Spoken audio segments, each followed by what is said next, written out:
नमस्कार, मी प्राध्यापक DS कांबळे. आज आपण प्रिन्सिपल ऑफ मार्केटिंग विपणनाची तत्वे या विषयामध्ये विपणनाच्या मर्यादा कोणकोणत्या आहेत ते आपल्याला पाहायचं आहे. मागील लेक्चरमध्ये आपण विपणनाचे महत्त्व हे 4 दृष्टिकोनातून कशा प्रकारचे असते हे स्पष्ट केलेलं होतं. आज आपल्याला विपणनाच्या मर्यादा कोणकोणत्या आहेत ते पाहायचं आहे. तत्पूर्वी विपणनाची व्याप्ती जर पाहायची झाली तर विपणन संकल्पनेचा अभ्यास करताना विपणनाच्या अनेक क्रिया असतात हे आपण पाहिलेलं आहे. यावरून विपणन संकल्पनेची व्यापकता आपल्या लक्षात येते. विपणनाच्या पारंपरिक संकल्पनेत विपणन क्रियेत इतर अनेक कार्यांचा समावेश होत असतो. विपणनामध्ये उत्पादन आणि ग्राहकांना एकत्र आणले जाते, त्यामुळे ग्राहकांच्या गरजांची पूर्तता होते व व्यावसायिकांची विक्री करण्याची जी उद्दिष्ट असते तेही साध्य होण्यास मदत होते. आधुनिक विपणन हे ग्राहकाभिमुख आहे, त्यामुळे नफ्यापेक्षा ग्राहकांना महत्त्व दिले जाते आणि फक्त ग्राहक मिळवणे हा उद्देश नसून तो ग्राहक टिकला पाहिजे, उत्तरोत्तर तो वाढतही राहिला पाहिजे याकडे महत्त्व आणि विशेष लक्ष दिले जाते. विपणनामध्ये मानसिक व भौतिक बाजूंचा समावेश असतो. मानसिक बाजूमध्ये ग्राहकांच्या गरजा जाणून घेणे, त्यांच्या खरेदी वर्तनाचा अभ्यास करणे, वस्तू खरेदीची मानसिक तयारी असणे इत्यादी बाबींचा समावेश असतो. तर भौतिक बाजूमध्ये वस्तू व सेवांची मागणी असलेल्या ठिकाणी वस्तू पोहोचवण्याच्या क्रियांचा समावेश असतो. यासाठी योग्य वितरण मार्गाची निवड करणे, वस्तूची ब्रँडिंग करणे, वस्तूला नामांकन करणे, वस्तूला किंमत आकारणे, वाहतूक करणे इत्यादी अनेक क्रियांचा यामध्ये समावेश होत असतो. आता विपणनाचे नेमके फायदे कोणकोणते आहेत? तर विपणनामुळे वस्तू व सेवांच्या उपयोगितेत वाढ होत असते.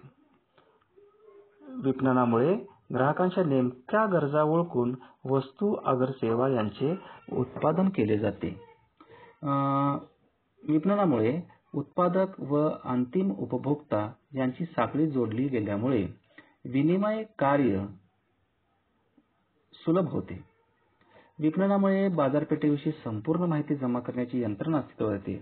या यंत्रणेने गोळा केलेल्या माहितीचा उत्पादक, व्यापारी, ग्राहक या सर्वांनाच एक प्रकारचा फायदा होत असतो.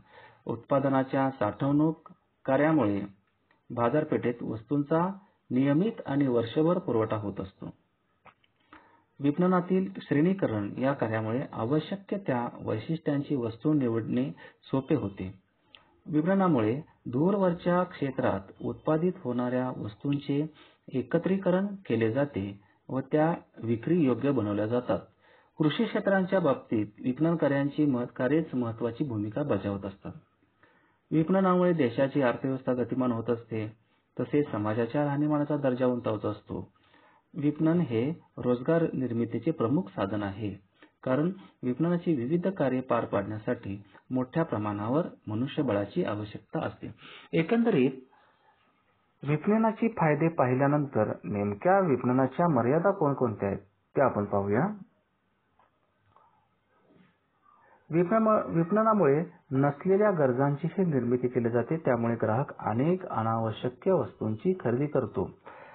थोडक्यात उत्पादक वेगवेगळ्या प्रकारची वस्तू खरेदी करत असतात. उत्पादन करत असताना ते नेमक्या वस्तूंचं उत्पादन करण्याबरोबर अनेक सहाय्यक वस्तू सुद्धा निर्मिती करतात. त्यामुळे थोडक्यात त्या वस्तू बाजारपेठेमध्ये येतात आणि प्रमुख वस्तू बरोबर इतर वस्तूही आल्यामुळे ज्यावेळी ग्राहक बाजारपेठेमध्ये प्रवेश करतो त्यावेळी त्याचं लक्ष हे विकेंद्रित होतं आणि प्रामुख्याने जी वस्तू त्याला खरेदी करायची आहे त्या वस्तू बरोबरच तो अन्य वस्तूकडे त्याचा एक प्रकारचा कल वाढत जातो. थोडक्यात त्यामुळे अनावश्यक वस्तूंची खरेदी होऊन ग्राहकावर आर्थिक बोजा निर्माण होण्याचं कार्य सुद्धा या माध्यमातून होत असतं. तसेच आता विपणनाद्वारे ग्राहकांना हव्या असलेल्या वस्तू पुरवल्या जातात, मात्र ह्या वस्तू वापरणे ग्राहकांच्या हिताचे असतेच असे नाही. आता हव्या असलेल्या वस्तू पुरवल्या जातात हे मान्य आहे.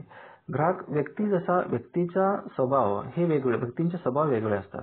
जेवढ्या व्यक्ती तेवढ्या प्रवृत्ती, जेवढ्या व्यक्ती तेवढ्या स्वभाव या संकल्पनेप्रमाणे ग्राहकांच्या आवडीनिवडी सुद्धा वेगवेगळ्या असतात. आता प्रामुख्याने अन्न, वस्त्र, निवारा, आरोग्य, शिक्षण, मनोरंजन ह्या प्राथमिक गरजा जर सोडल्या तर ग्राहक इतर वस्तूंच्याकडे सुद्धा आकर्षित होत असतो. मग त्यामध्ये जर आपण म्हणायला गेलं तर कोल्ड्रिंक्स किंवा चॉकलेट्स असतील किंवा सौंदर्य प्रसाधने असतील, अशा प्रकारच्या ज्या गोष्टी असतात त्याचे एक प्रकारचे दुष्परिणाम उद्भवण्याची शक्यता असते. त्यामुळे ग्राहक अशा वस्तूंच्याकडे आकर्षित होऊन अशा वस्तूंची खरेदी करतात आणि त्यामुळे त्याच्या आरोग्यावर एक प्रकारचे परिणाम होत असतात. त्यामुळे विपणनामुळे थोडक्यात अशा वस्तूंची खरेदी करण्यास ग्राहकाला एक प्रकारची भुरळ पाडली जाते. विपणनामुळे भौतिक बाजारात चालना मिळते, ज्यामुळे ज्या वस्तू आपण आर्थिक परिस्थितीमुळे खरेदी करता येत नाही त्या कोणत्याही मार्गाने मिळवण्याचा प्रयत्न केला जातो. यामुळे सामाजिक प्रश्न देखील निर्माण होण्यास मदत होते. थोडक्यात वस्तू जी हवी आहे ती वस्तू सोडून इतर लोकांच्याकडे जी वस्तू असते ती खरेदी करण्याची प्रवृत्ती ही माणसाची जास्त असते. परिणामी ज्यावेळी एखाद्या व्यक्तीचं उत्पन्न जास्त असतं तो अशा वस्तूची खरेदी करू शकतो. मात्र एखाद्या व्यक्तीचं उत्पन्न कमी असते तो अशा वस्तूची खरेदी करू शकत नाही.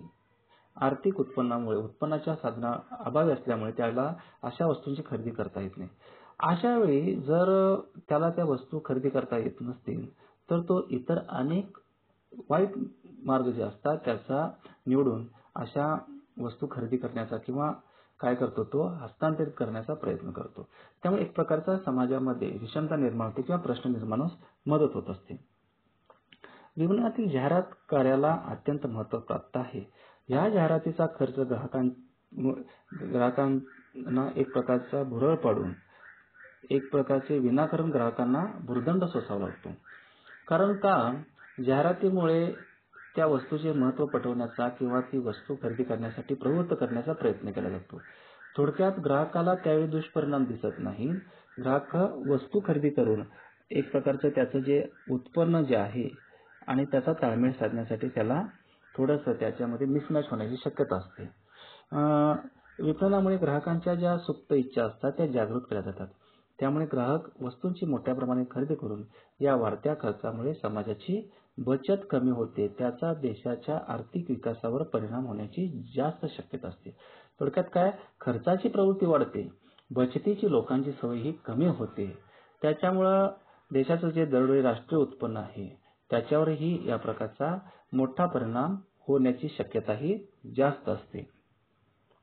विपणनाच्या एकूण बाबीमध्ये पाहत असताना आपण एकूण मर्यादेमध्ये पाहत असताना प्राथमिकता आपण पाहिलं की विपणनामुळे अनावश्यक वस्तूंची जास्त प्रमाणामध्ये खरेदी करण्याचा प्रयत्न केला जातो. त्यानंतर एखाद्या वेळेस ग्राहक अशा एक प्रकारच्या आरोग्यास ज्या हानिकारक वस्तू असतात अशा सुद्धा वस्तू विपणनामुळे खरेदी करू शकतात आणि त्यामुळे त्यांच्या आरोग्यावर निश्चितच त्याचे दुष्परिणाम उद्भवण्याची दाट शक्यता असते. तसेच विपणनामुळे काय होतं, भौतिक वाद जो असतो त्याला जास्त चालना मिळते. त्यामुळे अशा वस्तू कोणत्या ना कोणत्या मार्गाने हस्तांतरित करण्याचा प्रयत्न केला जातो. त्यामुळे समाजामध्ये सामाजिक प्रश्न निर्माण होण्याची जास्त शक्यता असते.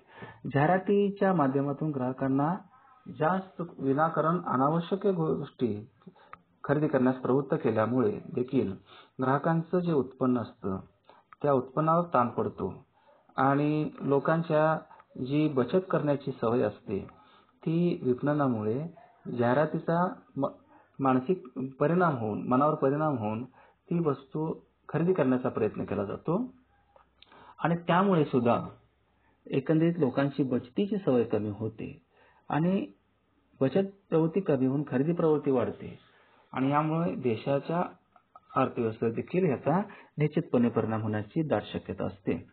एकंदरीत जर विपणनाच्या विविध जरी मर्यादा जरी असल्या तर विपणनाच्या मर्यादा ही मोजक्या आहेत, मात्र त्याचे फायदेही भरपूर आहेत. त्याच्यामुळे कोणत्याही वस्तूला दोन बाजू असू शकतात, एक त्याचे फायदे एक त्याचे तोटे. मात्र ह्या मर्यादांच्याकडे थोडेसं आपण जर लक्ष दिलं आणि ह्या मर्यादा प्रत्येक व्यक्तीने थोड्याफार आपल्या प्रमाणामध्ये आपण समजावून आपल्या गरजा समजावून घेऊन जर त्या गरजा आवश्यक त्या गरजांच्यावर लक्ष केंद्रित करून इतर अनावश्यक गोष्टी जर टाळल्या तर विपणन ही शाखा अशी आहे की त्याच्या ठराविक मर्यादा सोडल्या तर याचे फायदे मोठ्या प्रमाणात आहेत. त्यामुळे आज आपण जे विपणनाच्या मर्यादा ज्या पाहिलेल्या आहेत ते 4-5 मुद्द्यांच्या आधारे आपण त्याचं स्पष्टीकरण केलेलं आहे. धन्यवाद.